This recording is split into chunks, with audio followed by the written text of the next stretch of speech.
I will now ask the speaker who could not speak, or one of the speakers who could not speak this morning because he also has to leave shortly. So I would like to ask Mr. Schöpges now to come and speak to us.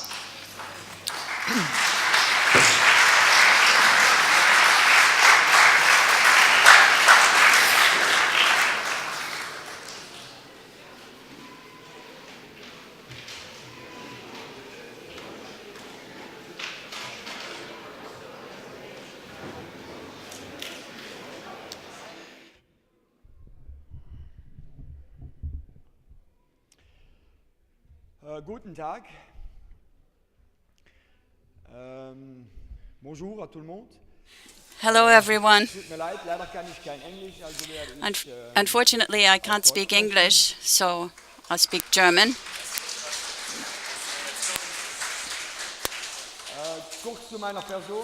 Just something shortly about myself personally. I come from Belgium, from the German-speaking part of Belgium. Does Belgium actually exist anymore? We could ask the question because we've had no government for quite some time now. I am professionally, my main activity is a dairy farmer.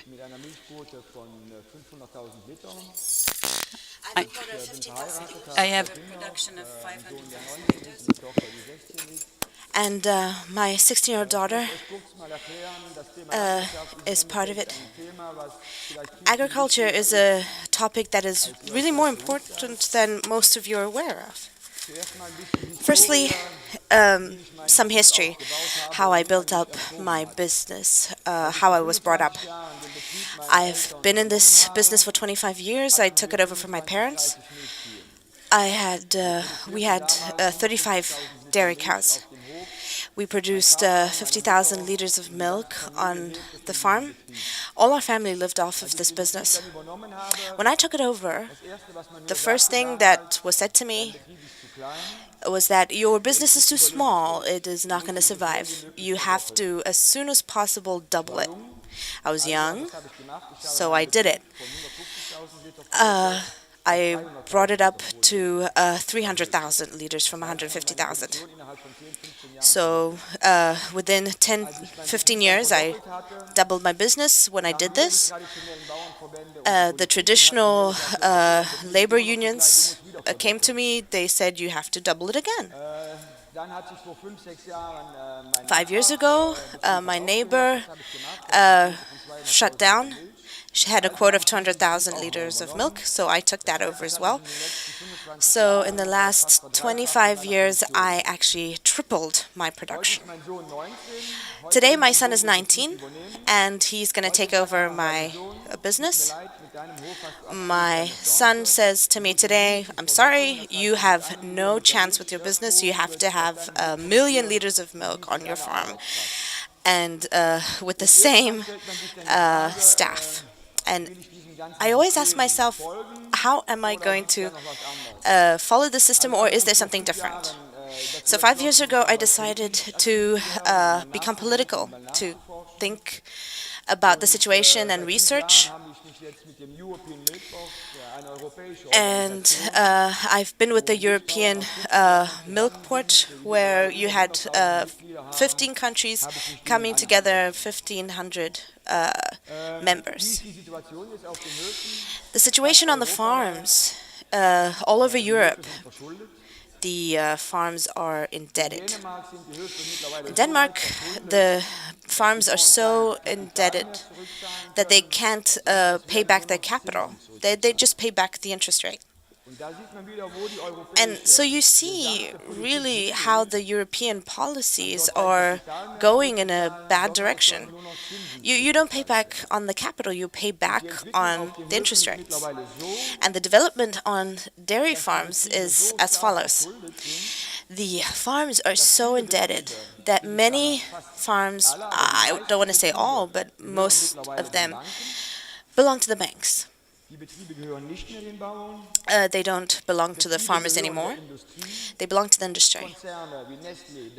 Companies like Nestle, Danone, all these companies buy them up with 2,000 cows, 1,000 cows, and the farmers are just workers, as slave workers that don't even belong in the system.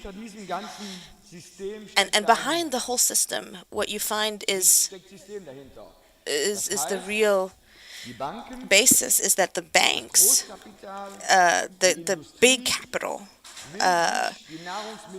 the industries, they want to basically take over the dairy production, over all of the food production worldwide. They're buying land up all over the world. These banks are buying up even the smallest farms. And if you think about it, the energy supply is already in their hands. If they are going to control the food production, the next that's going to happen is water. They're going to take over the water, they're going to privatize it. And when these three things are in their hands, then you control the planet. And that's why agriculture, the farmers, they're there to produce food for the population. And we're now dependent on the banks. We're dependent on being subsidized by them. Oh, and now politics is really into this now. If we don't go along, our premiums are going to be reduced so that we are forced to keep our mouths shut. And that's why our position is that we need parity prices for farmers, doesn't matter in what branch.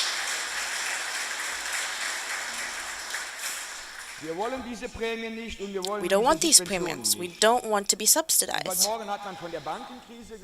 And this morning we spoke about the banking crisis. I don't think it was a banking crisis. It was a crisis for the normal person on the street, for the population. We had a milk crisis, and we spoke about it being a dairy crisis. No, the dairies got their profits, but we on the farms, we paid for that. We actually pay for each liter of milk for 15 cents, 18 cents. And if you think about how these dairy concerns get the same amount of profit we paid for it, it was a crisis of the farmers, a not of the firms. So what do we do? The price was too low. So we got together in Europe. We had many activities. We were in Brussels for 2 days. We were there with our tractors, from all over Europe, to really put pressure on the politicians to go away from liberalism, and we saw that it didn't help anything. September 2009, we made a strike, a delivery strike. We just didn't deliver it because we didn't see any way out. The high point of this delivery strike in Belgium, we just poured out 3,000 liters of milk onto the fields. And you have to understand that people are going hungry, and we are forced to pour out our milk onto the fields. We were so attacked harshly by third world organizations that we are not thinking about this. I couldn't believe it, that most support should have come from them. Because European policies are exporting our milk subsidized. It's cheaper there, we destroy the third world nations. The small farmer with 3-4 cows, we're destroying them. And not only are we being destroyed, but we're also destroying the milk production, the dairy production in the third world countries. And so you see that this European policy is terrible.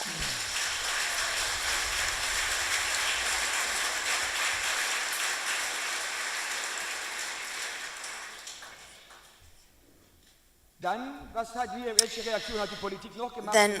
the next reaction of the political layers was the intervention, which was basically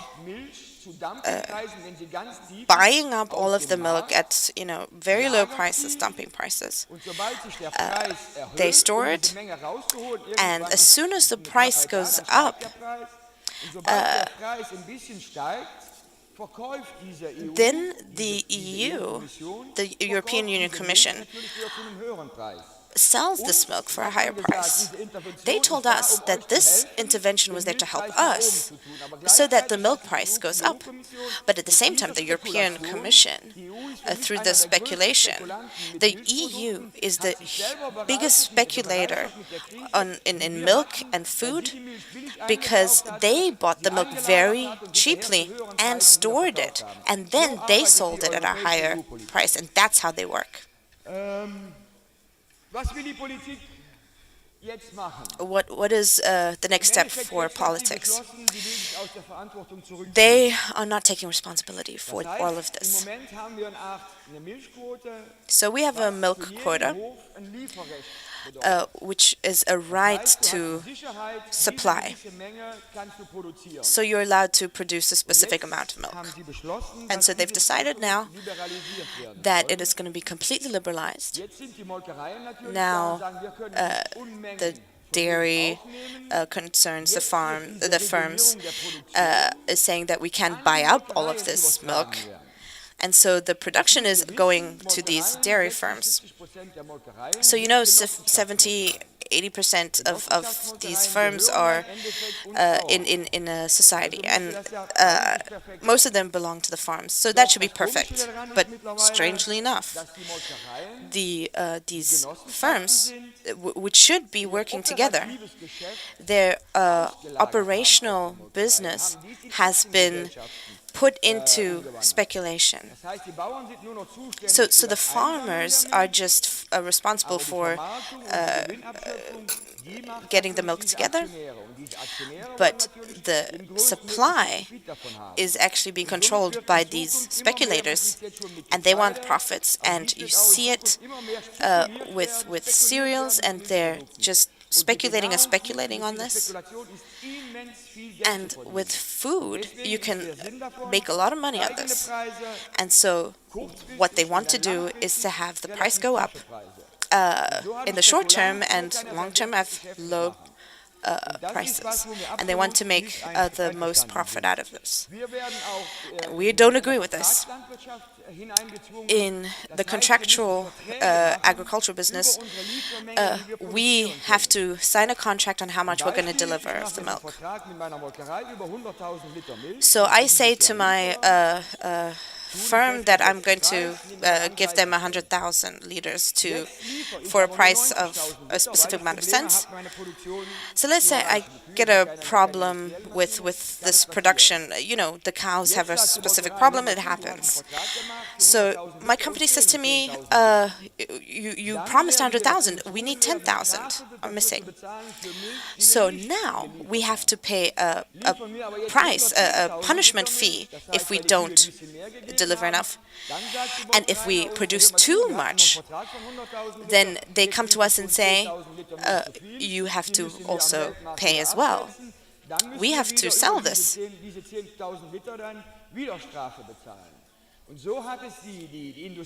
And so the industry has always had an easy time to get to very cheap milk. So this milk that they're allowed to get at a cheap price, they can export it and they can continue to speculate on it. So who's paying for this at the end of the day? a lot of farms are shutting down. I also thinking about not giving it to my farm to my son, because he's going to be more dependent than I am, and at the end of the day, nothing is going to belong to us. A lot of farmers are going to disappear. A lot of farms are not going to be there, and maybe less will be produced. But that's actually not a good thing. But the consumers are the ones that are actually paying for this, because the consumer, it doesn't matter what product they're buying, they're going to get a higher price which they have to pay. And they're going to come to us and say, look at how much we're paying for your products. And we can't say anything about it, because we are also getting something. So what I'm saying is we have to have the consumers and the producers get together to go against these industrialists.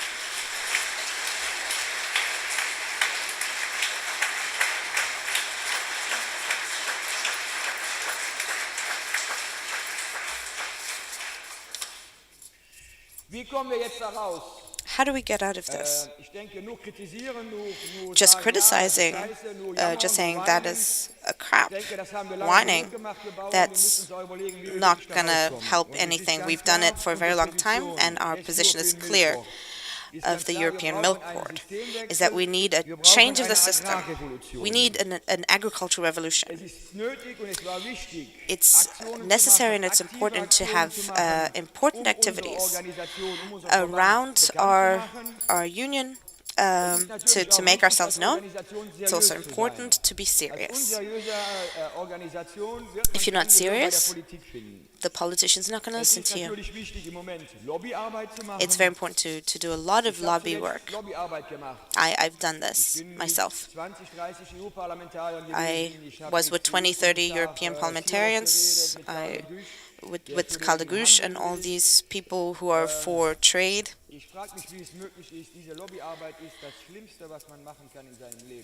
And this lobby work is the worst thing you can do in your life.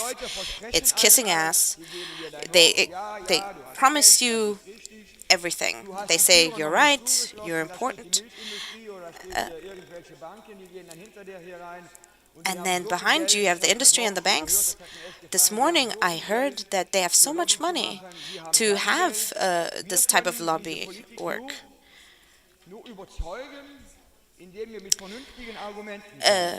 We don't have this type of money, so we can only convince the politicians with clear concepts. We need a flexible quota. We have to produce as much as the population needs. It doesn't make sense to produce food that is not needed. Every farm needs to have a right of supply. For example, 150 billion liters of milk. How can you supply that? Where each 3-4 months you have too much milk one time, sometimes you have too little. In Europe, we need a united system, single system.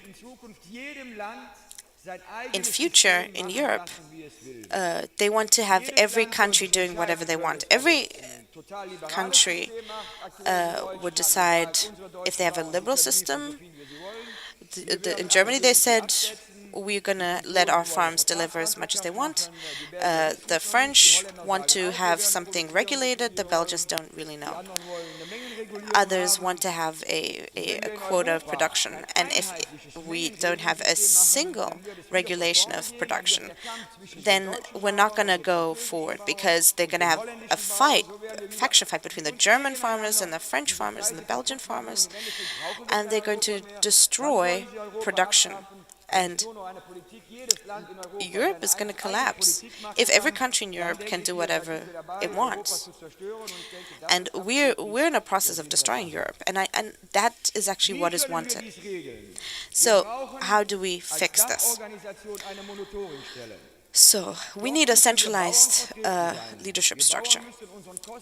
We farmers need to have a price that we all have together, that we decide upon together, a minimum price in order to be able to cover all the costs. The dairy farms have to tell us how much milk they need. They have to tell us if we are producing too much, then we reduce how much we supply accordingly. But what is also important is that the consumers are present so that we don't have a monopoly, so that the consumer at the end of the day has to pay the bill. But we don't want to leave out politics. They have to give the conditions so that we are able to do our job. It is absolutely important that the production of food is not in the hands of these capitalist and industrial powers. The land on which the farmers work on has to belong to the farmers and not these capitalists that take it away from us. And after all is said is done, we don't own anything. And milk has to be affordable. But the consumer has to be aware that these prices have to actually help the farmers to keep up production, so that the profits are enough. For example, in Canada, they have a higher price for milk than in the United States. The consumer in Canada, the consumer pays less for their products than actually in the United States because of this regulation. If this margin of profit is correctly regulated, then we actually have the flow of production that we need. And the farmer has to be independent. And in the same way, politics has to be dependent and free. Because I've heard it all the time said that politics is dependent on these huge monopolies, the huge companies, because they have given the politicians too much money and they are not able now to function without it. So the population, the farmers, and the industry has to be independent. Another point that we also insist upon is that the destiny of the farmers has to be taken into their own hands. Anybody can complain. It's the easiest thing to do, but to be active, to move, to come with new ideas, that's much more difficult. So in Belgium, we've decided that we're founding a new society where you have 1,500 farmers. It's called Faircop. We've created our own label. It's called Fairbel.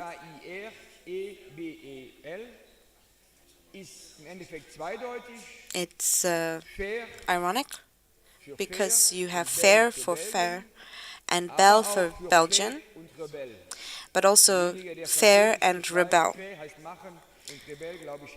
And in French you have faire, which means to do, and you have rebelle, which I think is understood in all languages. So Faire Rebelle, which is now coming on the market, where each farmer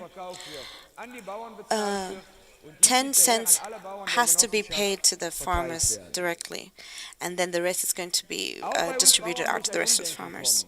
And we farmers have to rethink the whole situation. We're used to, and this has been told us often, that we just, put our milk out to be picked up, and we just get the money, you don't have a better life. And it's true. We have been going along to get along.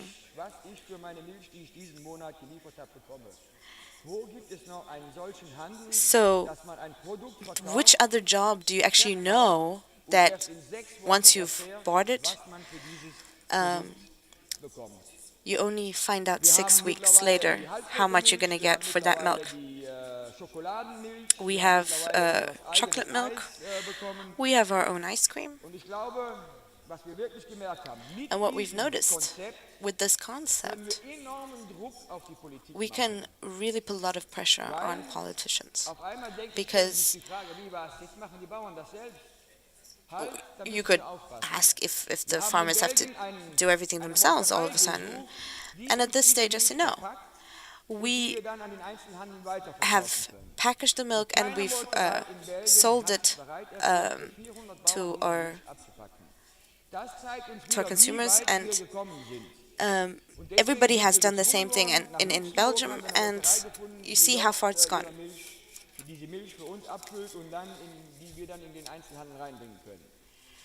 So in Belgium, we have established a system. 80%, 90% of products that are bought in the supermarket are have the label of the single producer. The labels that you find in the supermarket belong to the single producer. So if you own this label, every producer who has the products in the supermarket, you can play them one against the other. So in order to come into the market with your own label, this is being blocked.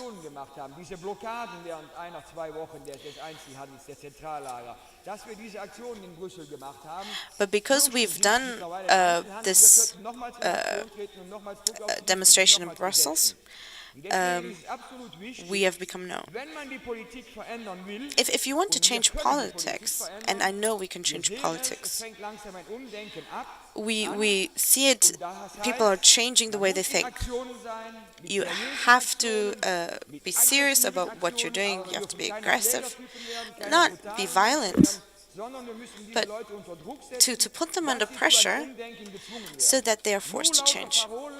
Just to rhetorically, have loud slogans, you never change politics. So I think that's enough for now. It's very late. I'm very happy that I am allowed to speak in front of all these professors, students, academicians, that I'm allowed to actually say my mind.